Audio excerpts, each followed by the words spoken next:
Hello and welcome to Solution News Inside Campus. I'm your host Shubdun Tamang from the Department of Mass Communication and Journalism.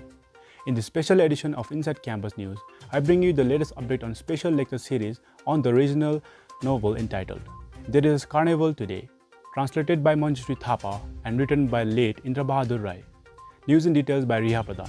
On August 8th, the Department of English at Salesian College Sonada hosted a special lecture and discussion on regional novel There is a Carnival Today by Indra Bahadur Rai, translated by Manjushree Thapa. The event held in Carnival AV Hall featured guest speaker Sir Ashish Chhetri, Assistant Professor and Head of the English Department at St. Joseph College, Darjeeling.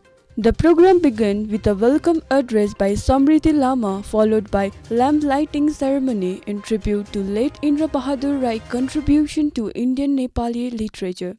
Brother Joy highlighted the significance of Northeast Indian literature, particularly the Indian Nepali literature of Darjeeling. Sir Ashish then delivered a lecture focusing on history and translation of the novel.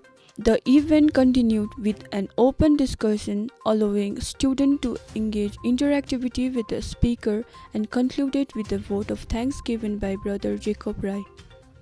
That's all for today. See you in another episode of Inside Campus with camera person Pragya Ika. I'm your host Shubdun Tamang for Inside Campus. Thank you.